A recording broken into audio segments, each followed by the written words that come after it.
Hello students, welcome to my channel learn with Bharat Arora. Students, आज हम आपकी ईवीएस की क्लास के फोर्थ चैप्टर स्पोर्ट्स कंपटीशन, इस चैप्टर के क्वेश्चन आंसर को डिस्कस करेंगे। तो स्टूडेंट, इससे पहले अगर आपने मेरा पिछला वीडियो नहीं देखा है जिसमें मैंने इस चैप्टर को रीड किया था, तो आई रिक्वेस्ट यू सबसे पहले आप वो वीडियो देखिए। उसका लिंक मैंने नीचे डिस्क्रिप्शन बॉक्स में दे दिया है ताकि आपको ये चैप्टर अच्छे से समझ में आ जाए और आप इसे क्वेश्चन आंसर को खुद ही सॉल्व कर पाए। अगर आपने वो वीडियो देख लिया है तो चलिए हम आगे वीडियो को कंटिन्यू करते हैं। तो पिछले वीडियो में हमने इस चैप्टर को रीड किया था, तभी मैंने आपको ये बताया था कि नेक्स्ट वीडियो में हम इसके क्वेश्चन आंसर को करेंगे। तो पहला क्वेश्चन है, how many players are there in the game of kho kho, कि खो खो के गेम में कितने प्लेयर्स होते हैं, ये आपको बताना है। तो इसका आंसर है 9। कितने होते हैं? 9 होते हैं। ओके, नेक्स्ट है, what is the length and width of kho kho ground. Kho kho का ग्राउंड, खो खो का जो मैदान है वो कितना लंबा चौड़ा होता है, आपको ये बताना है। तो बच्चों आप इसे नोट कर लीजिए। The length of kho kho ground is 29 metre and width is of 16 metre, यानी कि खो खो का जो मैदान है वो 29 मीटर लंबा होता है और 16 मीटर चौड़ा होता है। जहां पर मैंने यहां सामने क्वेश्चन है, बुक में मैंने उनके आंसर्स और उनकी हिंदियां सामने लिख रखी है, आप यहां से आराम आराम से पॉज कर नोट डाउन कर लीजिए। नेक्स्ट है, at the school level which games are organised in the sports competition. विद्यालय स्तर की खेलकूद प्रतियोगिताओं में किन किन खेलों का आयोजन किया जाता है। तो इसमें आप लिखिए, eight the school level kho kho, kabaddi, volleyball, football extra games are organised in the sports competition. विद्यालय स्तर की खेलकूद प्रतियोगिताओं में खो खो, कबड्डी, वॉलीबॉल, फुटबॉल आदि खेलों का आयोजन होता है। नेक्स्ट क्वेश्चन आपका आएगा, what is the length and breadth of a kabaddi field. What is the length and breadth of a kabaddi field, page number 17। ये रहा क्वेश्चन बच्चों, what is the length and breadth of a kabaddi field. कबड्डी का मैदान कितना लंबा चौड़ा होता है। आंसर है इसका, the length of kabaddi ground for men is 13.5 meter and breadth 10 meters, and for women length is of 10 meters and breadth is 8 meter। यानी कि कबड्डी के मैदान में, पुरुषों के लिए कबड्डी के मैदान की लंबाई 13.5 मीटर और चौड़ाई 10 मीटर होती है, और महिलाओं के लिए इसकी लंबाई 10 मीटर तथा चौड़ाई 8 मीटर होती है। यहां पे इज जाएगा बच्चों, एंड ब्रेथ इज। नेक्स्ट है, what things are there in a first aid kit. What things are there in a first aid kit. ये देखिए, ये फर्स्ट एड किट होती है बच्चों। मैंने जब हमने लास्ट वीडियो में हमने चैप्टर को रीड किया था तब मैंने आपको ये बात बताई थी कि प्राथमिक चिकित्सा पेटी में क्या क्या होता है। The first aid kit contains cotton, bandage, Dettol, antiseptic cream, tape, scissors, needle, threads, pain killers extra. First aid kit यानी कि प्राथमिक चिकित्सा पेटी में रुई, पट्टियां, Dettol, antiseptic cream, tape, scissor, कैंची, सुई धागा और दर्द निवारक दवाइयां आदि होते हैं।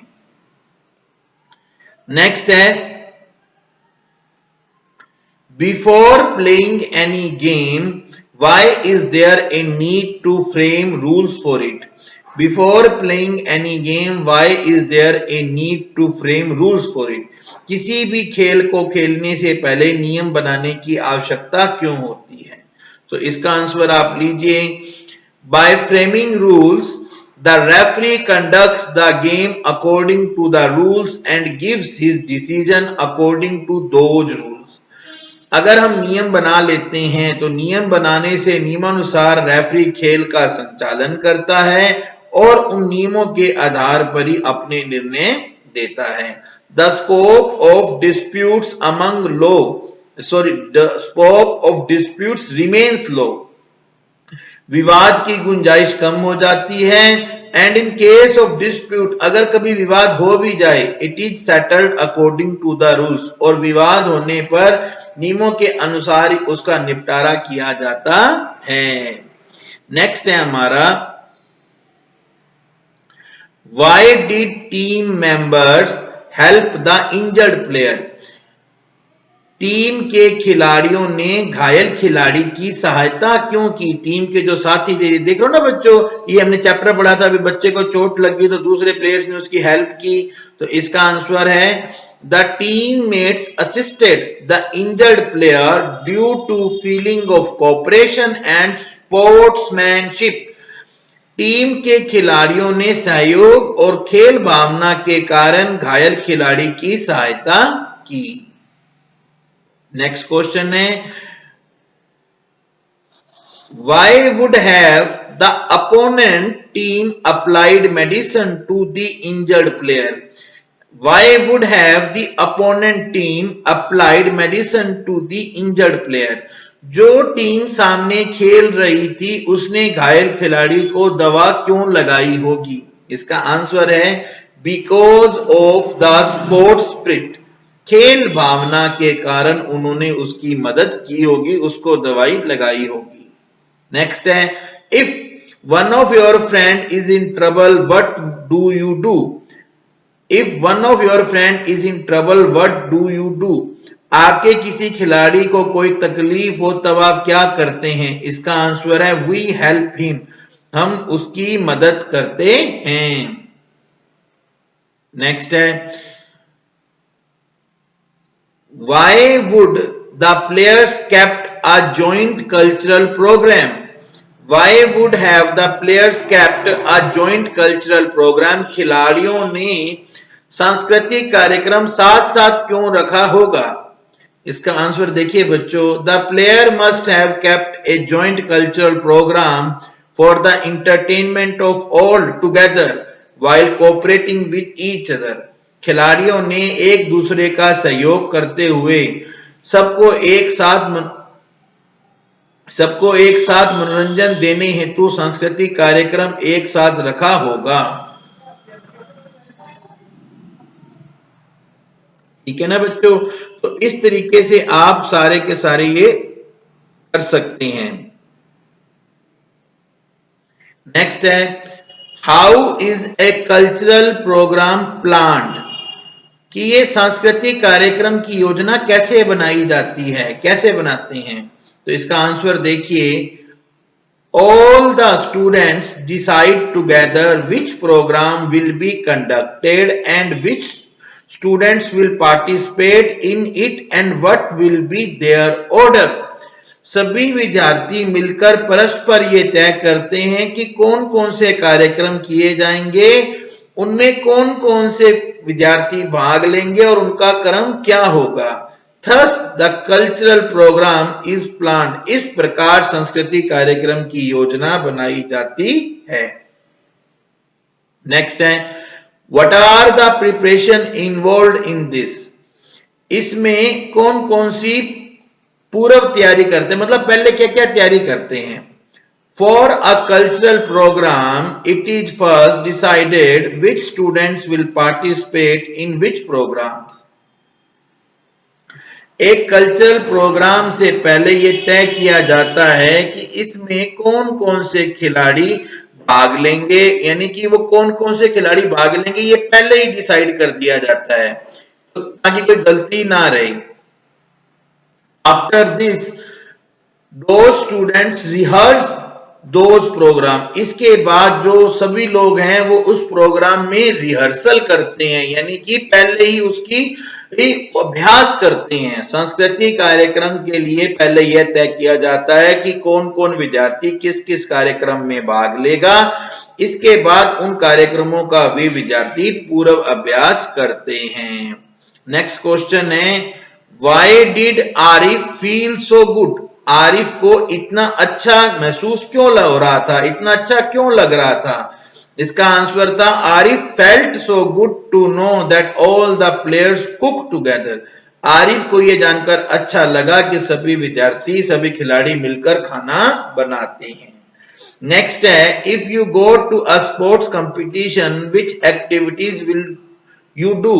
अगर आप किसी खेलकूद प्रतियोगिता में जाएं तो आप कौन कौन से काम करेंगे। इसका आंसर है if I go to a sports competition, अगर मैं किसी खेलकूद प्रतियोगिता में जाऊंगा, I will cook with all my teammates, मैं सभी के साथ मिलकर खाना बनाऊंगा, क्लीन द रूम, कमरे की सफाई करूंगा, फैच वाटर, पानी भरकर लाऊंगा, सर्व फूड, खाना परोसूंगा, arrange things without any discrimination, मैं सामान वगैरह व्यवस्थित करूंगा, ये सभी काम मैं बिना किसी भेदभाव के करूंगा। नेक्स्ट है, while preparing for the sports competition what all preparation are made together by teacher and the children। किसी भी इस खेलकूद प्रतियोगिता की तैयारी हेतु शिक्षकों और बच्चों ने मिलकर क्या क्या तैयारी की, आपको बताना है। थोड़ा सा लंबा आंसर है, देखिए बच्चों। Preparation for sports competition, for the preparation of sports competition teachers and children made the following preparations। खेलकूद प्रतियोगिताओं की तैयारी हेतु शिक्षकों और बच्चों ने मिलकर ये तैयारियां की। पहला काम था बच्चों प्लानिंग करना, योजना बनाना। First, the headmaster called a meeting of all the teachers and allotted duties to them। सबसे पहले प्रधानाध्यापक जी ने सभी बच्चों को सभी अध्यापकों की बैठक बुलाई और उनको काम बांट दिए। Then the teacher formed teams related to their work। इसके बाद अध्यापकों ने अपने अपने काम से संबंधित दल तैयार किए। About 8 students were selected in each team। प्रत्येक दल में लगभग 8 खिलाड़ी चुने गए। Each team together worked out a plan of action। प्रत्येक दल ने आपस में मिलकर कार्य की योजना बनाई। सेकंड है अरेंजमेंट ऑफ नेसेसरी मटेरियल, आवश्यक सामग्री की व्यवस्था। Children collected all the necessary materials as per the plan. बच्चों ने योजना के अनुसार सभी आवश्यक सामग्री इकट्ठी की, सच एज लाइम, चूना, फर्स्ट एड किट, प्राथमिक चिकित्सा पेटी, टेबल, चेयर, रिजल्ट चार्ट, परिणाम तालिका, फॉर्म ऑफ प्लेयर, खिलाड़ियों के फार्म की file, sitting stool for spectators, whistle et extra, दर्शकों के बैठने के लिए स्टूल, सीटी आदि सब इकट्ठे किए। Making rule of the game, खेल के नियम बनाना। Just before the game starts rules of the game are made. खेल शुरू होने से पहले खेल के नियम बनाए जाते हैं। As soon as it start, जैसे ही खेल शुरू होता है, the referee tells everyone the rules of that game. खेल शुरू होते ही रेफरी सबको उस खेल के नियम बता देता है। नेक्स्ट क्वेश्चन है, what benefits do children gain from games and sports competition? Tell on the basis of following points: sports skill, health, cooperation, knowledge for cultural program। यानी कि खेलकूद प्रतियोगिताओं से बच्चों को क्या क्या लाभ होते हैं, निम्न बिंदुओं के आधार पर बताइए। खेल कुशलता, स्वास्थ्य, सहयोग, सांस्कृतिक कार्यक्रम हेतु ज्ञान। तो इसका आंसर है benefits to children from sports competition। The benefits to children from sports competition are explained under the following points। खेल प्रतियोगिताओं से बच्चों को होने वाले लाभों को निम्न बिंदुओं के अंतर्गत स्पष्ट किया गया है। पहला है स्पोर्ट्स एफिशिएंसी या sports skill. Preparation of sports is done before sports competition. खेलकूद प्रतियोगिताओं से पहले खेल की तैयारी की जाती है। For this the player practice constantly. इसके लिए खिलाड़ी लगातार प्रैक्टिस करते हैं। There is a mutual competition with each other during games. खेलों के बीच परस्पर प्रतिस्पर्धा होती है। By this children become efficient in sports. इन सब से बच्चों के खेल में कुशलता आती है। Health in sports competition children practice sports continuously, खेल प्रतियोगिताओं में बच्चे खेलों का निरंतर अभ्यास करते हैं। Childrens health is better by playing games regularly, निरंतर खेल खेलने से बच्चों का स्वास्थ्य अच्छा होता है। थर्ड है collaboration. Sorry, sports competition develop a sense of cooperation in children toward each other, खेल प्रतियोगिताओं में बच्चों में एक दूसरे के प्रति सहयोग की भावना विकसित होती है। कोऑपरेशन मतलब सहयोग। When a student is injured in the competition, all the students help him. जब किसी खिलाड़ी के चोट लगती है, वो घायल हो जाता है, तो सभी उसकी मदद करते हैं। Thus the quality of the spirit of mutual cooperation develop in them. इस तरह से बच्चों में परस्पर सहयोग की भावना का गुण विकसित होता है। कल्चरल नॉलेज या knowledge for cultural programme.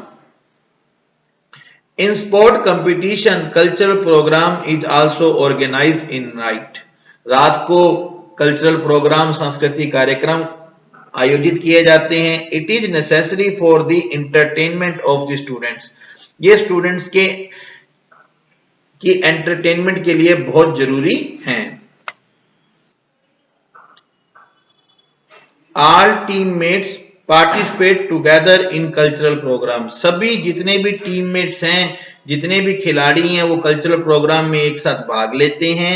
In which dance, जिसमें डांस होता है, सोलो एक्टिंग, एक ही जना स्टेज पर डांस एक्टिंग करता है, उसे हम कहते हैं सोलो एक्टिंग, एकल एक्टिंग। ड्रामा स्टेजिंग टेक्स्ट्रा, स्टेज पर ड्रामा दिखाया जाता है। आर्ट डन, ये सब काम किए जाते हैं। This gives knowledge to student for the cultural programme, इससे स्टूडेंट्स को कल्चरल प्रोग्राम के बारे में नॉलेज मिलती है।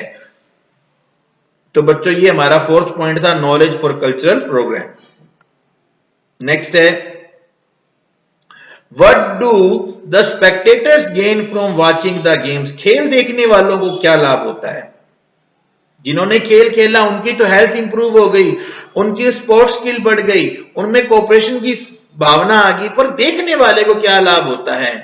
By watching the games and seeing players awareness towards sports, जब कोई बंदा खेल देखता है तो खेल देखते समय क्या देखता है, वो खेल देखता है और वो देखता है कि खिलाड़ियों में खेल के प्रति कितनी जागरूकता है, एंड डिसिप्लिन, उनमें कितना अनुशासन है, कोऑपरेशन, परस्पर कितने सहयोग की भावना है, ब्रदरहुड, आपस में कितना भाईचारा है, लीडरशिप, कैसा नेतृत्व कर रहे हैं, स्पिरिट ऑफ ब्रदरहुड, उनके अंदर जो भाईचारे की भावना है, of the players, the Spectator also develop these feelings in them also, ये सब भावनाएं देखकर देखने वालों के मन में भी ये भाव विकसित होते हैं। जब हम क्रिकेट का गेम खेल देखते हैं, जब हमने देखा कि माही कैसा खेलता है या विराट कोहली कैसा खेलता है, तो उसको देखकर हमारे अंदर भी वैसी फीलिंग पैदा होती है। ये गेम देखने वालों को भी बेनिफिट होता है।